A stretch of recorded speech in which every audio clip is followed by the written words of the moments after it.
Untuk mengetahui latar belakangnya Nusantara yang merupakan bagian dari sejarah internasional tidak akan mungkin lepas dari berbagai pengaruh-pengaruh kekuasaan politik dunia saat itu. Ibarat dunia adalah sebuah pohon, maka negara-negara di berbagai belahan bumi ini seperti batang, cabang, ranting, daun, bunga dan buahnya, sedangkan akarnya adalah negara superpower yang berupaya keras memperluas pengaruh ideologi sistem politik, militer, hukum ekonomi, serta peradabannya ke negara-negara lainnya.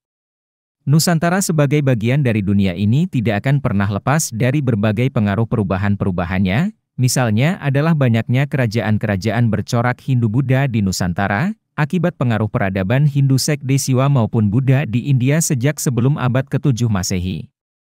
Oleh karena itu tumbuhnya kekuasaan politik Islam di Nusantara tidak dapat dilepaskan pula dari sebab timbulnya kekuasaan politik di luar Nusantara. Tumbuhnya kekuasaan politik Islam di Timur Tengah, Khulafaur Rasyidin, Khalifah Umayyah, Khalifah Abbasiyah, dan Khalifah Turki Utsmani, diikuti runtuhnya pengaruh Hindu dan Buddha di India oleh kekuatan Mongol di benua Asia.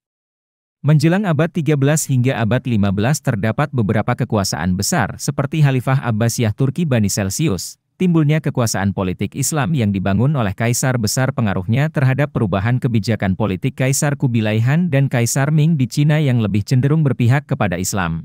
Meskipun dalam episode video berikut ini membahas sekilas sejarah perluasan wilayah kekuasaan politik Islam hingga Nusantara, dalam episode berikut ini, sekilas kekuasaan politik Islam masa dinasti Han di Mongolia, dinasti Ming di Cina.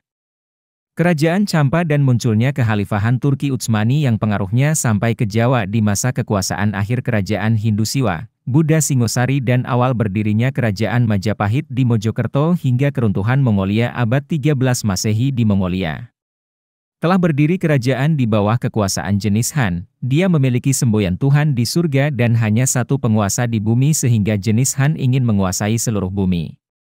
Kerajaan Mongolia memperluas daerah jajahannya ke arah barat sampai Eropa, seluruh Eropa gentar menghadapi kekuasaan jenis Han. Seluruh daratan Asia dikuasai penguasaan daratan Asia, mengakibatkan penguasaan mutlak atas lautan dari Tiongkok hingga Arabia ketika Kabila menjadi raja di Kekaisaran Mongolia sekitar tahun 1260 sampai 1294 Masehi dan Kaisar Cina, Dinasti Yuan sekitar tahun 1279 sampai 1294 Masehi menginginkan agar seluruh negara di sepanjang Asia mengakui kekuasaannya. Barang siapa tidak mau mengakui kekuasaannya dengan menyerahkan Syam akan diperangi dengan kekerasan. Kubilai pernah menghancurkan kekhalifahan Abbasiyah di Baghdad pada tahun 1258 Masehi, lalu Kubilai hendak memperluas pengaruh dinasti Mongolia dengan melanjutkan perang untuk menguasai Tiongkok Cina dalam tahun yang sama. Kubilai berhasil menguasai Korea pada tahun 1258 Masehi, dilanjutkan menyerang Jepang pada tahun 1274 Masehi tetapi tidak berhasil. Upaya menguasai dunia terus-menerus dilakukan Kubilai Han hingga memerangi negara-negara di Asia Tenggara yaitu Jawa, Vietnam, dan Kamboja termasuk daerah Champa pada tahun 1280 Masehi. Raja Anam Vietnam Utara dan Raja Champa pada tahun 1287 Masehi menyerah kepada Kubilai Han pada tahun 1287 Masehi. Kubilai juga berhasil menghancurkan pasukan gajah dari Burma. Saat Kubilai Han berusaha memperluas pengaruhnya di Asia Tenggara, di Jawa telah berdiri kerajaan Singosari di bawah Raja Kertanegara, pusat kerajaannya berada di Jawa sebelah timur. Diperkirakan di daerah Singosari wilayah kekuasaan Singosari cukup besar meliputi Jawa, Melayu, Bali, Panggurun dan Bakulapura. Raja Kertanegara ingin mencegah penerapan politik Kubilai yang juga memaksa agar kekuasaan di Nusantara tunduk kepadanya. Pada sekitar tahun 1275 Masehi, Kertanegara mengirimkan ekspedisi tentara Singosari ke Melayu. Kemudian pada tahun 1286 Masehi dia mengirimkan Arca Amoebacha ke Melayu agar mereka tetap tunduk di bawah kekuasaan Singosari, bukan tunduk kepada Kubilai. Mengetahui kekuasaan Raja Kertanegara atas beberapa kepulauan Nusantara dan Melayu berikut pelabuhan serta perniagaannya. Salah satu hal yang akan mengurangi kewibawaannya dan menurunkan kemuliaannya adalah jika Prabu Kertanegara tidak mau tunduk kepadanya. Oleh karenanya pada tahun 1289 Masehi Kubilai Han mengutus Mangki menghadap Prabu Kertanegara agar kerajaan Singosari tunduk kepada Putra Langit dengan menyerahkan upeti. Akan tetapi Prabu Kertanegara sadar akan keagungannya dengan luas. wilayah kerajaannya sehingga ia tidak sudi untuk tunduk kepada Kubilai bahkan dipermalukan oleh Prabu Kertanegara. Penguasa kerajaan Hindu Siwa, Buddha Singosari tersebut setelah mengikir kembali menghadap Kubilai.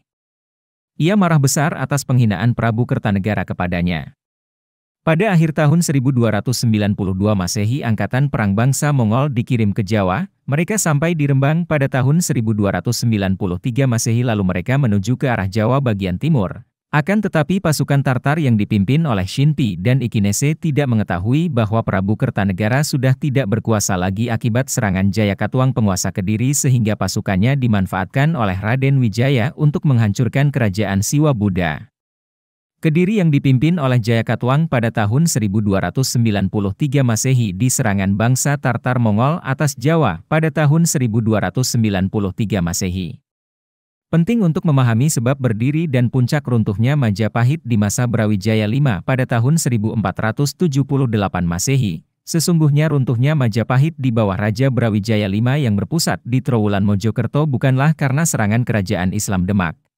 Akan tetapi lebih disebabkan oleh karena serangan balasan Girindo Wardono penerus Jayakatwang sebagai penguasa di Kediri yang runtuh akibat serangan Raden Wijaya dengan memanfaatkan pasukan ini. Sedangkan Raden Wijaya sendiri adalah menantu Raja Kertanegara yang pernah memperlakukan utusan Kubilai Han. Profesor Dr. Ahmad Mansur Suryanegara menuliskan didongengkan keruntuhan kerajaan Hindu Majapahit akibat serangan Kesultanan Demak pada 1478 Masehi. Akibat serangan ini maka Sang Prabu mengutuk Sunan Fatah dari Kesultanan Demak sebagai putra yang tidak tahu hormat kepada orang tuanya. Kemudian Sang Prabu terbang ke langit ketika Laskar Demak membanjiri halaman keraton Majapahit. Dalam dongeng tersebut dikatakan sinar matahari terkalahkan oleh kilauan cahaya ribuan pedang Laskar Demak. Dongeng ini dimanfaatkan oleh kerajaan Barat untuk menguatkan teori dan analisa sejarahnya bahwa Islam di Nusantara dikembangkan dengan perang artinya dikembangkan melalui pemaksaan dan penindasan. Dongeng yang dicuplik ini oleh Profesor Dr. Ahmad Mansur Suryanegara terdapat dalam buku Babat Tanah Jawi yang ditulis oleh Wotaf dan digunakan sebagai sarana adu domba bangsa yang ada di Nusantara.